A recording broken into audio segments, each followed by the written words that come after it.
Hi students, welcome to Plexus Ortho Exam Corner. Here we discuss everything and anything about ortho MCQs and everything related to ortho exams. So today we will be continuing with the INI CET 2021 orthopedic questions. We're going to go into a deep dive. This is a question on osteoporosis. This is the third question. We have discussed the previous two questions and those can be seen on this channel. Let's begin with the question. A 60-year-old female presents to you with a T score. So you should know quite a few things here. We will discuss each one in detail on DEXA scan of minus 2.5. She attained menopause at the age of 50 and she's had a previous distal radius fracture, Colles fracture, 8 months ago. What is the next best management? So there are four options given. One is alendronate, one is calcium supplementation, estrogen and hormone replacement therapy, and repeat DEXA scan after 3 months. Of course, you know the first line of treatment for most of these cases is alendronate or bisphosphonate. We'll go into more details about this, and we'll also discuss a lot of questions about osteoporosis as well. Calcium supplementation should be given in every case, so it's not a line of management, but it is a supplementation. Hormone replacement therapy is an unusual therapy. It is used for osteoporosis, but it is not the first line of drug. And we don't want to repeat DEXA scan because her DEXA scan is already minus 2.5. She's had a previous fracture. So these things indicate that you have to start her on a bisphosphonate, and the ideal answer in this question is alendronate. Now, what is osteoporosis? Osteoporosis is a decrease in the quantity of bone. It's a decrease in the quantity of bone and not quality. Not quality. So decrease in the quantity of bone and not quality. Of course, these patients have a little bit of osteomalacia also along with osteoporosis, which will cause a few problems with mineralization. Now, this is a normal bony architecture. In this, you can see that there is a decrease in the quantity of the bone. And now, how do you differentiate between osteoporosis and other types of bony pathology? In osteoporosis, most of the biochemistry or the biochemical markers are normal because it is a quantitative problem and not a quality problem in the bone. So what are the causes of osteoporosis? Okay, let's start off with some of the lifestyle causes of osteoporosis. If you don't exercise enough, if you don't have enough muscle or bone strength, and if you have low body weight, low protein intake, positive family history, premature menopause. Why premature menopause should cause osteoporosis? Because there is a lack of estrogen. Estrogen stimulates bone formation, and therefore premature menopause is one of the most common problems associated with osteoporosis. What are the medications that can cause this? This is very important because this question has been repeated umpteen number of times for the last few decades. So you must know what are the medications which causes osteoporosis in detail. Phenytoin. Number one, it causes osteoporosis. Cytotoxic or anti-neoplastic cancer drugs can cause osteoporosis. Selective serotonin reuptake inhibitors, fluoxetine, sertraline, paroxetine. These you will learn in more detail about these in pharmacology, of course, but you have to remember this at this juncture. Antiretroviral therapy. This includes protease inhibitors, cyclosporin, furosemide, diuretic. Remember this. High-dose methotrexate. Where do we use methotrexate? We use it in two commonly used conditions. It is used one in RA, rheumatoid arthritis, very commonly used. It's also used in malignancies of various kinds. Okay, omeprazole, proton pump inhibitor, glucocorticoid, very common to find osteoporosis with glucocorticoid. Unfractionated heparin, long-term use, low molecular weight heparin. And thiazolidinones, these are used in diabetes. These also can cause osteoporosis. This is a very important table to remember. Let me go through it again. The medications, this is just a recall based, this is a factual question and you have to remember this and keep it in your memory bank.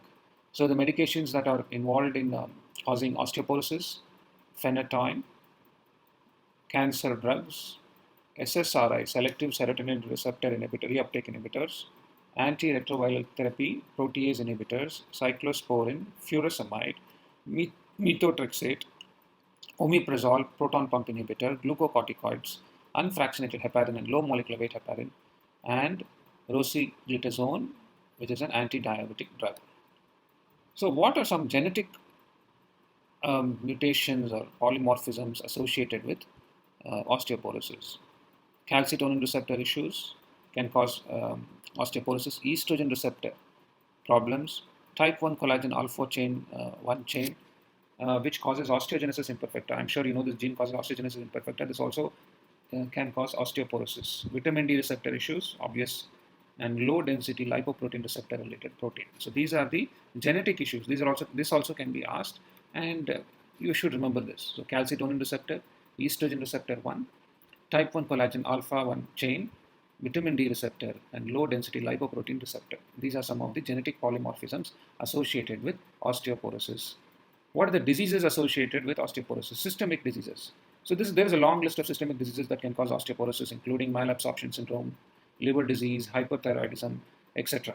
So you must have a fair idea about what are the causes of osteoporosis. Causes of osteoporosis is widespread in India.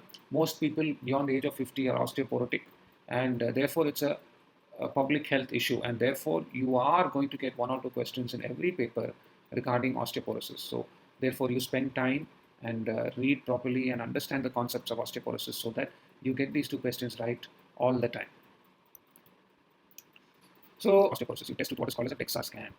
So what is a DEXA scan? DEXA scan looks at the bone marrow density. DEXA scan is called dual energy X-ray absorptiometry. And this test looks for the bone mineral density. So what are the locations you can test the bone mineral density? One is the most commonly done is the proximal femur. So the proximal femur, you record the density in 3 locations: greater tuberosity, lesser tuberosity, and the neck of the femur. Then the lumbar spine, L2 to L4, is commonly used for this. The third one is the distal forearm or the wrist region, distal forearm. So when I write for a DEXA scan, I ask for all these regions so that we have an idea about what is the quality of bone in all these areas. And so there is a score given for this according to WHO. This is a WHO classification. They have given a score called as T score. T score is bone marrow density related to young matched controls.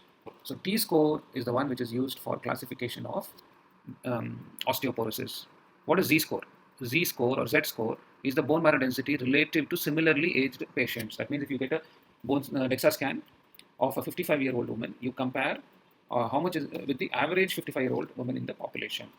So what is the classification? Normal is -1 to +1. This is a standard deviation from the norm. This is normal. What is osteopenia? Osteopenia is T score from -1 to -2.5. And anything less than -2.5 is called as osteoporosis. And this is based on T score and not the Z score. So this is very important to remember. So whenever you are looking at a DEXA scan report, or if they give you something in the exam as a question, the T score is the important one. The osteoporosis classification, whether it is osteopenia, osteoporosis, depends on the T score. So to repeat, T score -1 to +1 is normal, -1 to -2.5 is osteopenia, less than -2.5 is osteoporosis. T score is age-matched young adults. Z score is older adults or similar aged patients. How do you remember this? T comes before Z in the alphabet, and therefore T is younger than Z. And that's how you remember T score, young patient, young control. The Z score is similar age. This is a very important concept because you get a lot of questions based on this WHO classification system. What are the classification of osteoporosis? Osteoporosis, for the sake of convenience, is classified into 2 types. Type 1 is postmenopausal osteoporosis. And this is because of lack of estrogen. Estrogen is a bone-stimulating hormone. So once the estrogen goes off, they rapidly lose the bone quantity. And this is common in postmenopausal osteoporosis. Senile osteoporosis is old age-related osteoporosis, which happens to everybody who do not exercise enough, do not have enough nutrition. And almost everybody develops senile osteoporosis. And this happens at a much later age. So type 1, postmenopausal, most commonly between the ages of 45 to 70. Above 70 years is senile osteoporosis. In type 1, mostly the trabecular or the cancellous bone is affected, and therefore the fractures are most commonly in distal radius and the vertebral fracture, because these 2 bones have less cortical bone and more trabecular bone, and therefore the chance of osteoporotic fracture is more common in type 1 postmenopausal osteoporosis. Whereas in senile as well, the trabecular is affected more than the cortical, but they usually fracture the hip and the pelvis. The hip and the pelvis are fractured in the senile because the cortical bone is equal to the trabecular bone in these structures.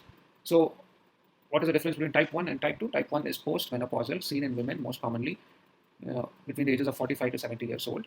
And the type 2 is senile, which is seen in more than 70 years old patients. Type 1 is exclusively trabecular, whereas in senile, both trabecular and cortical are involved. And the bones fractured in type 1 are distal radius and vertebra, whereas in type 2, hip and pelvis are fractured. So let's move on to the management of these of osteoporosis. Of course, you must know about calcium supplementation. Every patient should get calcium, vitamin D, and vitamin K. These are supplements in association with some first-line drug that improves bone density on its own. So the most commonly used first-line drug is bisphosphonate. You must know everything and anything about bisphosphonates because a lot of questions have been asked in the past, and it will be continued to be tested in your exam. So it's a first line of treatment for osteoporosis and osteopenia. If the T-score is less than minus 2.5 with the fracture, then it is called as severe osteoporosis. So any condition with any patient with T-score less than minus 2.5 is straight away started on bisphosphonates, so is one of the drugs started. Okay, a relative indication is when patient is osteopenic with a T-score of minus 1 to minus 2.5. How does this bisphosphonate function? What is the mechanism of action? It decreases or inhibits osteoclastic activity in two different ways. So you all know about the ruffled border where the acidic environment is present, where the osteoclast absorbs the bone. So you know the ruffled border of the osteoclast. Osteoclast is a multinucleated cell.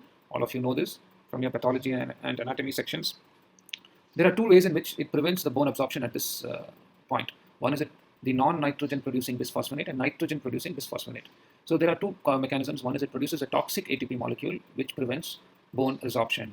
It inhibits this enzyme called as farnesyl pyrophosphate synthase, and this also inhibits bone absorption. So you must know the mechanism of action of bisphosphonates. What are the commonly used bisphosphonates that we know of?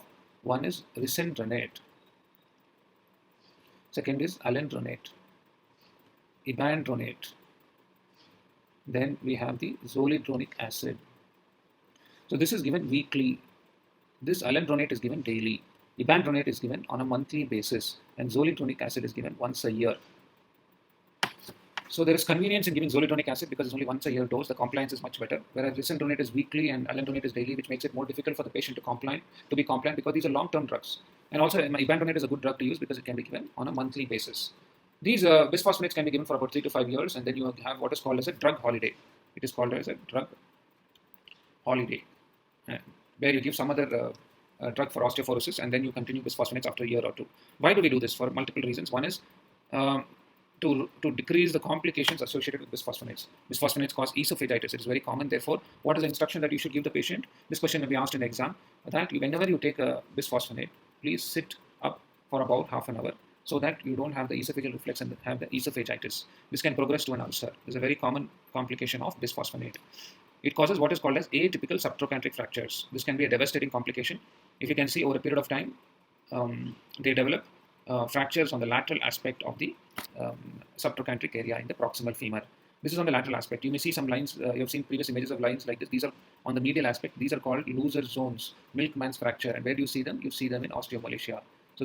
So what is the difference between the loser zone and a bisphosphonate associated complication? Loser zone causes medial sided lines and problems on the radiograph, whereas a bisphosphonate complication causes it on the lateral aspect.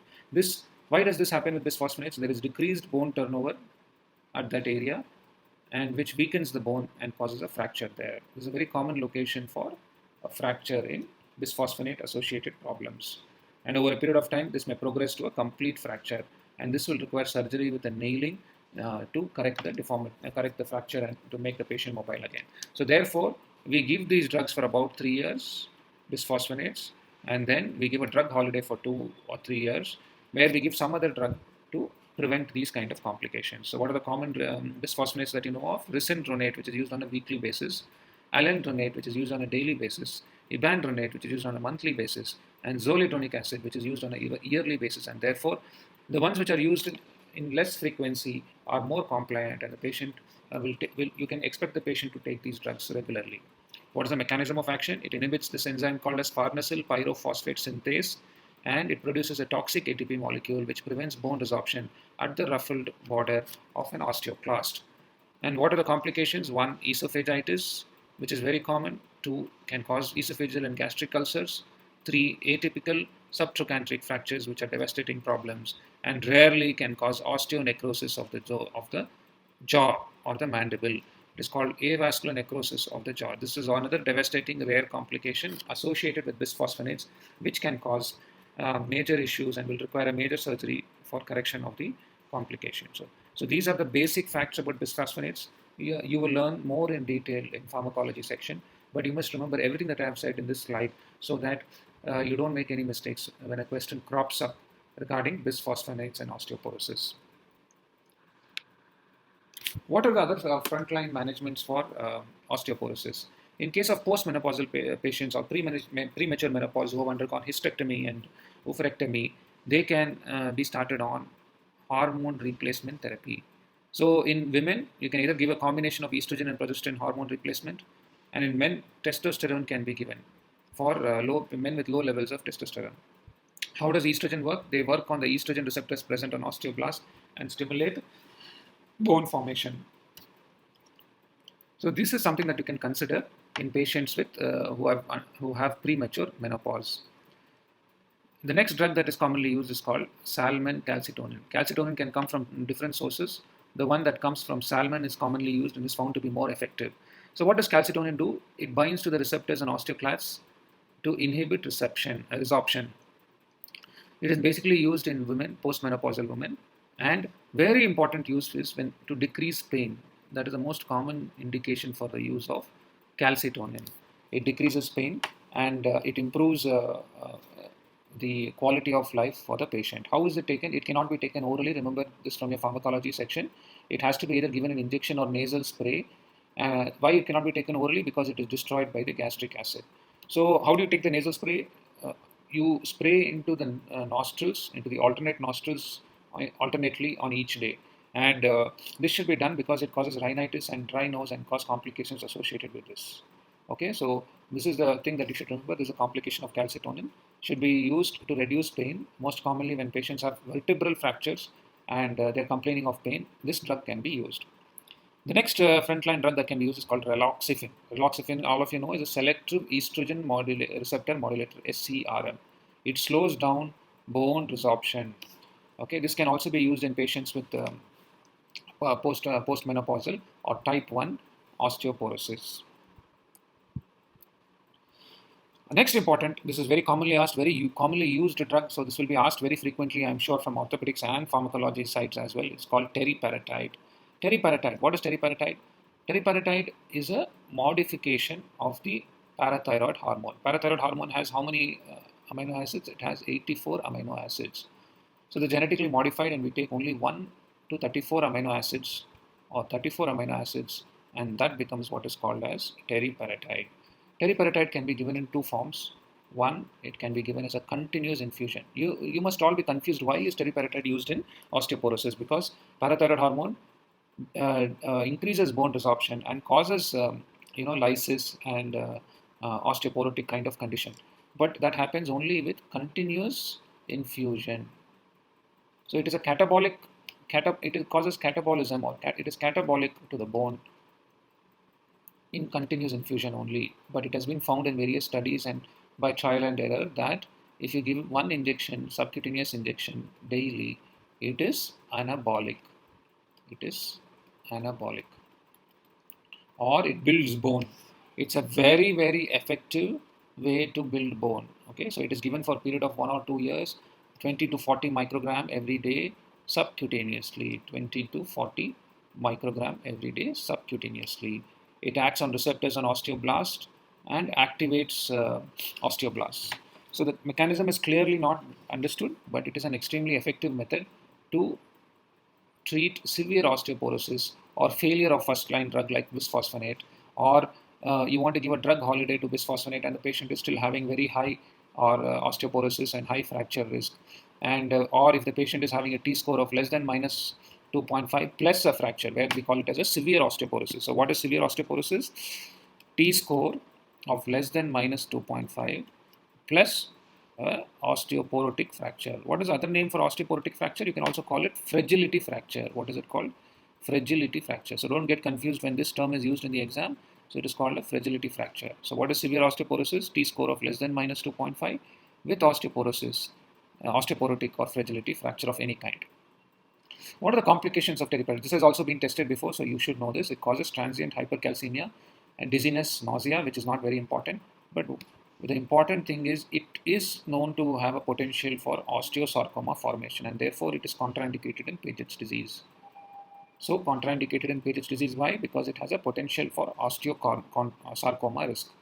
This must be remembered, and this is a fact that you have to remember, unfortunately, for your exams. What are other newer drugs that are used for this? So we have a drug called as denosumab. The brand name in India is Olimab. Okay, Olimab, what are the advantages of this? It's a monoclonal antibody against rank ligand. It inhibits the osteoclast and therefore improves osteoblast function and decreases bone turnover or bone resorption and increases bone quantity. So this is commonly used in patients with postmenopausal women at high risk. I will consolidate all this information in one slide, but please go listen to what I'm saying and then we will go ahead and discuss this and consolidate it in one slide. So it's a monoclonal antibody against rank ligand. That is very important, Olimab. The good thing about this is it is given as a subcutaneous injection once in 6 months. So there is a good patient compliance with this injection or drug. And it is very effective. There are very few complications. These are very rare. It can cause arthralgia. And it is contraindicated in severe hypocalcemia, but these are not relevant for exam. I don't think you should know this. The next drug that is now newly come up is called a romosozumab. Romosozumab. This is a monoclonal antibody which inhibits sclerostin. Which inhibits the sclerostin. What does sclerostin do? Sclerostin is an inhibitor of osteoblast. So sclerostin is an inhibitor of osteoblasts. Sclerostin inhibits osteoblast. So if you inhibit sclerostin, so inhibitor of inhibitor improves function of the osteoblast and therefore bone formation is improved. So you must remember there's a gene defect associated with sclerostin problem. It is called SOST, gene mutation, which can cause bone sclerosis. Why? Because now the sclerostin is absent in the body and therefore bone resorption is not effective or osteoblastic activity is increased and it causes sclerosis. So please remember one gene in context with this. It is called as SOST gene mutation. So romosozumab is a new drug which is a monoclonal antibody against sclerostin. It is a sclerostin inhibitor. And this is a subcutaneous injection again, monthly injection. So this is a very obvious complication that can occur with this is hyperostosis because osteoblast activity is increased so much that it can cause increased sclerosis and density of the bone is increased. So this is a complication of the drug. So remember this may be asked and I think it's a very good potential question because it is a newer drug. Okay, the other thing that you must know is what is called as Frag Score. You must just know that it is a calculation tool which has been devised by the WHO, and this is basically used to calculate 10-year risk of hip fracture and 10-year risk of other fractures, fragility or osteoporotic fractures. So you put in a lot of data regarding the patient, including age, sex, weight, height, diabetes, whether is a smoker, alcohol, etc. And it is a calculation tool which gives you the risk factor for a hip fracture or a fragility fracture.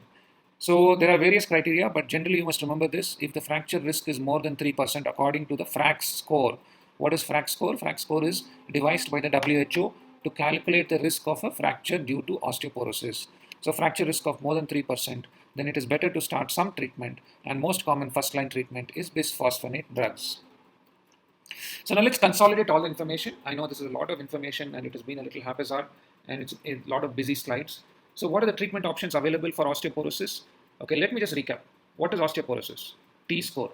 T comes before Z. So T-score is matched with a young control or control matched with a 25 to 30-year-old woman or man. So therefore, T-score is anything less than T-score of minus 2.5 is osteoporosis. Between minus 1 and minus 2.5 standard deviation is osteopenia. Anything between minus 1 and plus 1 is normal. Anything beyond minus 2.5 with an osteoporotic fracture, like a vertebral fracture, like a hip fracture or a distal disc fracture, is indicative of severe osteoporosis. Which is the most common locations for osteoporotic fracture? The first one is vertebral fractures. The second one is hip or proximal femur fractures, and the third one is the distal radius fractures. This is the order in which these fragility or osteoporotic fractures occur. The other location, the fourth most common location, is the proximal humerus fracture. So let us consolidate all the information that we have and what treatment will we give these patients. One is we will, the first line of treatment if you have osteoporosis is bisphosphonates. The first most commonly used drug previously was risdronate, which was given weekly, alendronate, which is given daily, so the compliance is poor, and therefore ibandronic acid, which can be given monthly, is also a preferred drug now. Zoledronic acid is given on a yearly basis. In postmenopausal women who have undergone hysterectomy, hormone replacement therapy or raloxifene, that is SCRM, selective estrogen receptor modulator, can be used as well. Hormone replacement therapy can be used.